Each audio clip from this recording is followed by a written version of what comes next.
Hello and welcome to my shed. My name is Marissa and I'm a machine knitter. I've been teaching for about 10 years and knitting for about 15.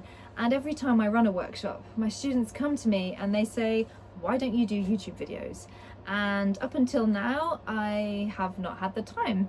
Apart from the fact that being in front of a camera is really unnatural, I also have just never had the opportunity. So now it's presented itself. I'd like to really help people out there that have a machine that they haven't had the confidence to use before.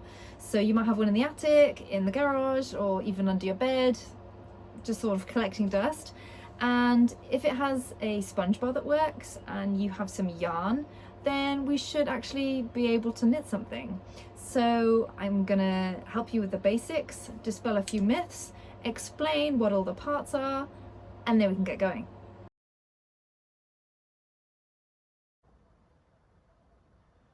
Okay, so this is my Empesil Knitmaster, and most domestic machines come in these rectangular boxes. They often get a bit dented, but that doesn't really affect the machine, so don't worry too much if yours is very dented. To open it up, there's some clips on the sides, and then we just pull the top off, and that should reveal the carriage of the machine. And then in the lid you'll have the front of the carriage and the parts that make up the tension mast. Now this machine is a 360, and it basically it's a really nice model. It was the first machine that I ever had, and I quite like it because it's got a toolbox inside it, and not all machines do. So inside we've got things that we need, like weights. So you can never really have enough weights, so we need those. It's got 2 table clamps, a needle selector, and some tools.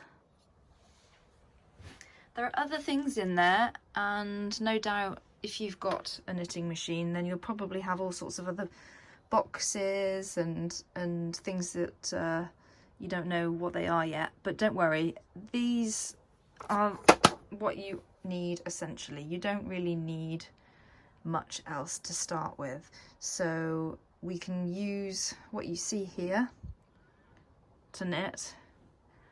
It is also useful to have a knitting machine table, so that's what you see now at the back, and that just fastens together with wing nuts. Now if you haven't got a knitting machine table, you can use other sort of regular tables, but you are restricted to the thickness because you have to use the knitting machine clamps to secure it underneath, so you just have to hunt around for something that fits. The other thing that's kind of useful to have at this stage are cast-on combs, and not all knitting machines actually come with them, so you might feel that getting these before you start is a good idea. You can buy these on eBay as well, and I think there's a company called Metropolitan Machine Knitting that also sell them. They come in different lengths. It's a good idea to have a short one and a long one.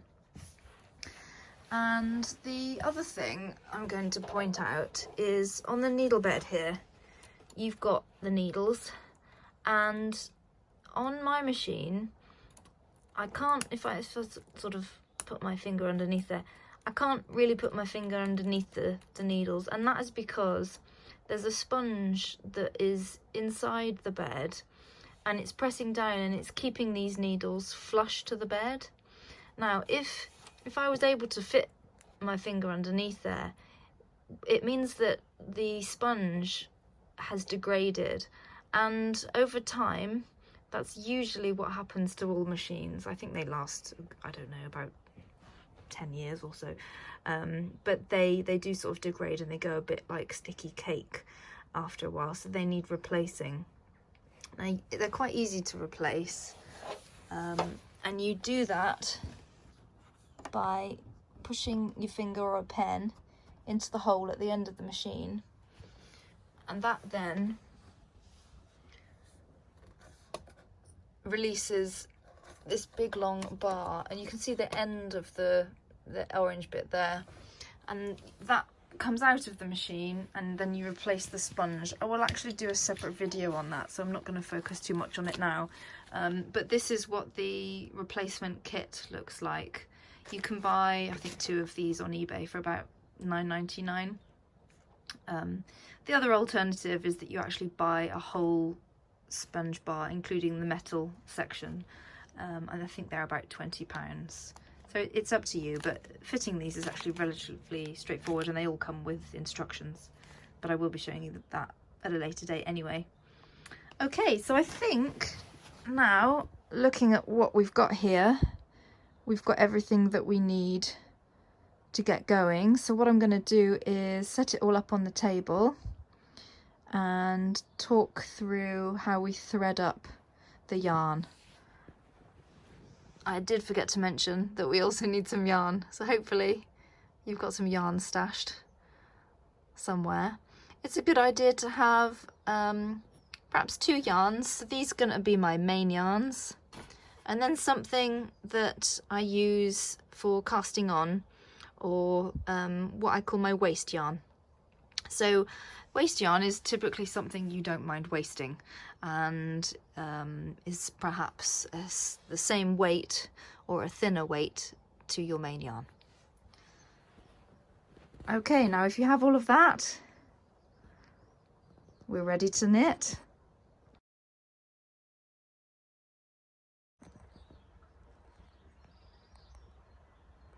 So what I've done is I've set the table up and I've put the machine on the top, and now I just need to make sure that everything is where it should be. So the handle of the carriage should just pop up, and there's a bar on the side here which needs to come off. This has just been holding the carriage in place when it's been in storage or transit, and it stops it from sliding up and down. So we need to take that off, and we can just store it probably in your toolbox, or in this case in the back of the machine. And the front of the carriage, which was in the case, we can now pop on, and then what you do is you just tighten up the knobs at the front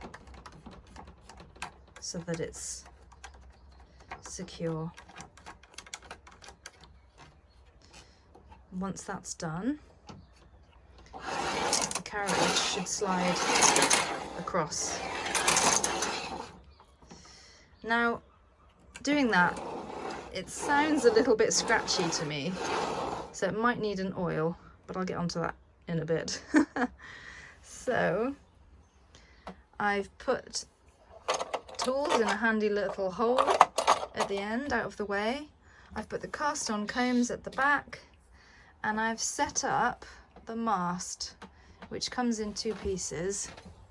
So there's the first one, and then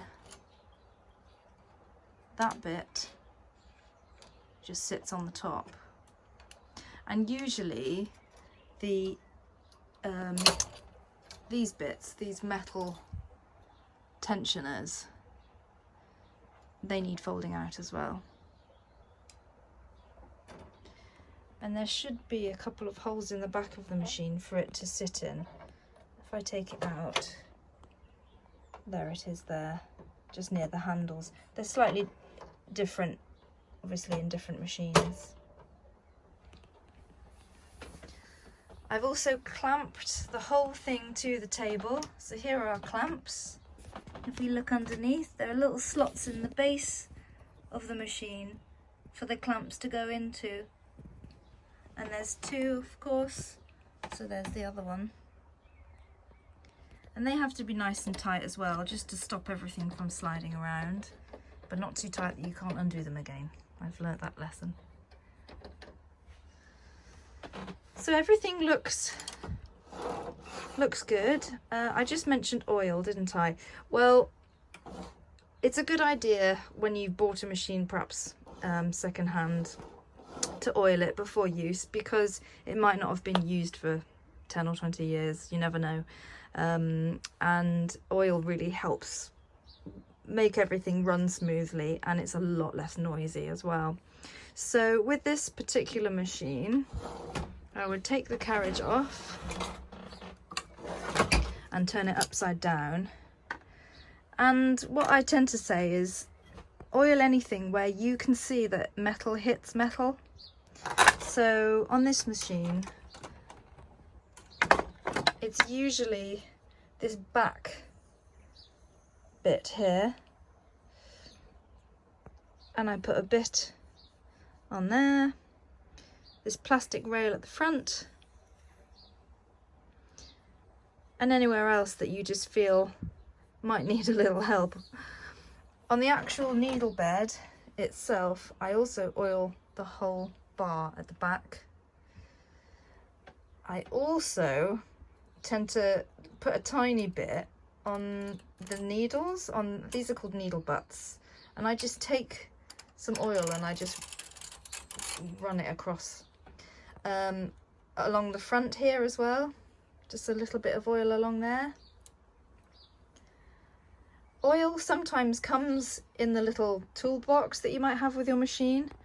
There's no oil with this machine, but they come in little plastic little boxes, and you can actually buy them in sewing machine shops because it's the same as sewing machine oil. So if you don't have one, then you can easily get hold of some. If you're desperate to do it now and you're in the house, then probably olive oil would be fine. That's not going to harm the knitting or the machine at all, and you could always wipe it off at a later date. So yeah, I think that's it for having everything where it should be. So I'm just going to pop the carriage back on, and I'm going to go round to the back because I'm going to show you now how to thread up the yarns. So let's take this, and it goes up through that one, and then in between, it goes in between that tensioner. It's got a dial on the edge with numbers on. Don't really worry about the numbers too much. I usually put it in the middle somewhere and just leave it. But as long as you've got the yarn in between, then that's where it should be. And then it comes, on this machine, it comes along to the end, and then it goes back up. If I can just do that to show you, it goes back up to the tension mast, and then back down again through that one. And then if you look down on your mast again, you've got these little really useful bars that you can just pop the yarn on. So that's ready then, that's threaded up and ready to go. So I've done one side. It's probably a good idea to do the other side as well. So I would just take the other yarn and do exactly the same on the other side.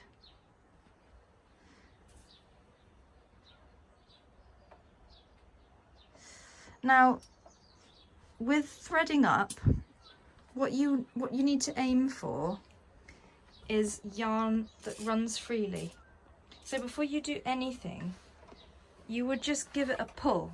You would pull down, and if there is anything restricting the yarn, then you haven't threaded it up correctly.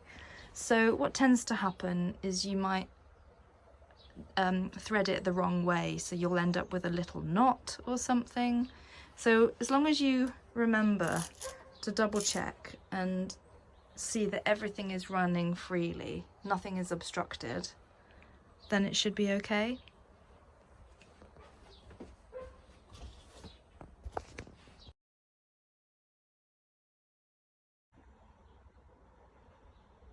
So before I can move you on to part 2, I am actually going to explain what all the parts of the machine are, so they don't remain a mystery.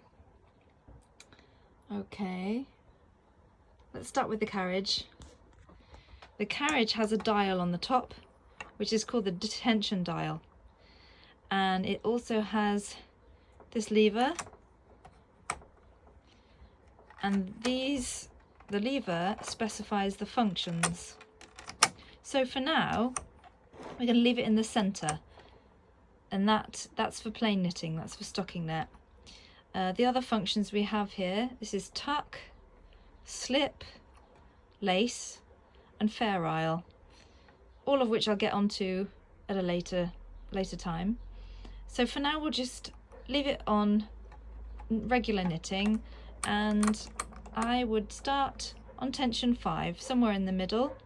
If you haven't done this before, then you will need to experiment with moving your tension dial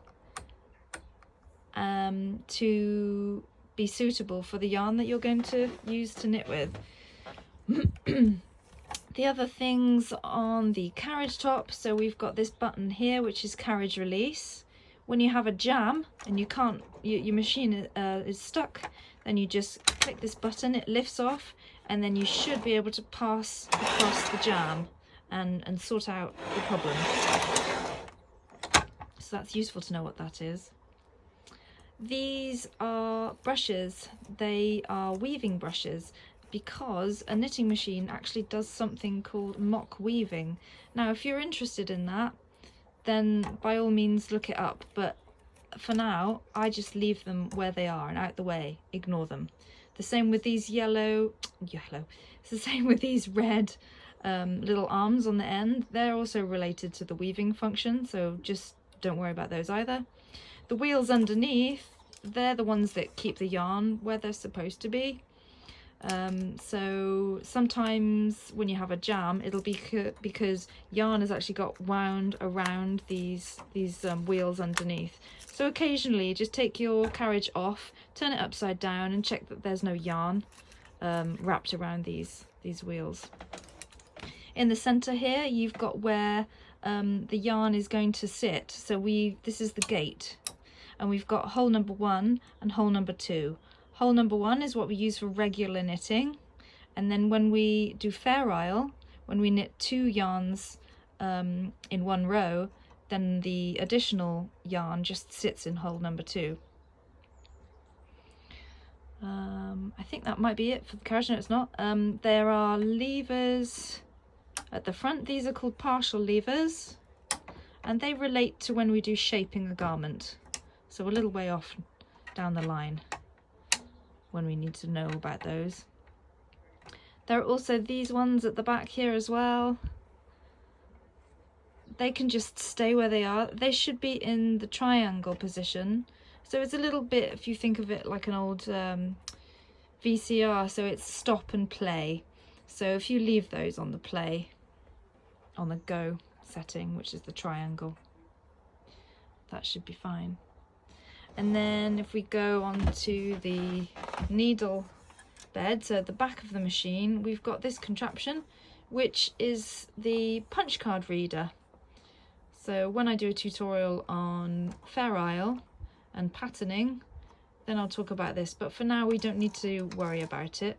We just leave the levers on stop, out of the way. This little lever here, we can leave that where it is too. And then if we come along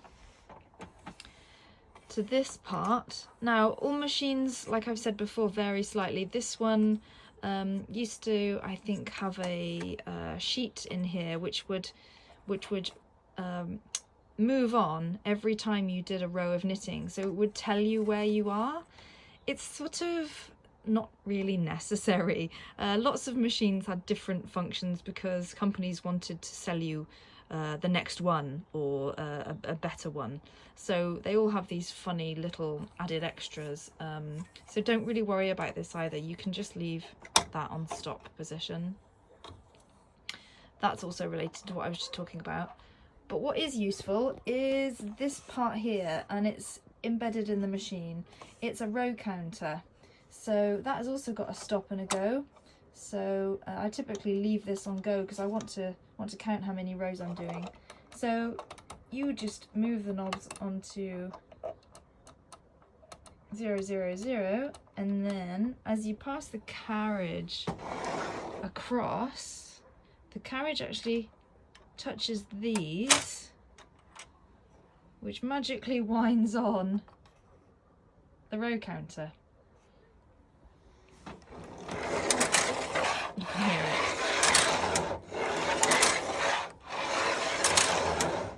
So that counts the rows. On the end of the bed, sorry about my finger, we have needle positions. So we've got A, B, C and D, and they obviously relate to where the needles are. A is out of working action. So they're away, they won't function, they won't knit, they're right the way back. So that's out of action. B is working position. So B, they're actually in line with the edge of the table, which is where they should be when you're knitting. Knitting grows down. So that's where they should be. And I always have a bit of a laugh about C because I don't really know when you would use it. I don't have to worry about C position. D, all the way out. That's useful for various different reasons, actually. It's the position that you would use for casting on. It also sort of, when you put all the needles out to deposition, it sort of forces the machine to knit those needles sometimes. So that can, in some situations, be really helpful. But I will get onto that later. You have, obviously, numbers along the whole length of the bed. So a standard gauge machine, which is what this is, has 200 needles, Fluffy. So you've got 10 needles in each gap, and you typically knit and work from the center because it's designed for garments and most humans are symmetrical, so that's why they've done it. So you've got you would do your this would be your center front, and then you would do your back. Obviously you would center everything. Let's talk a little bit about the needles themselves. So if I push one out here, you can see on the end it's got this little lever. Now you don't need to worry about these too much, because what happens is when you pass the carriage across over them, the movement flicks that little latch back and forth naturally with the movement of the carriage, so you don't need to touch it really. But that's the magic part that makes the loops. It actually makes the knitted structure.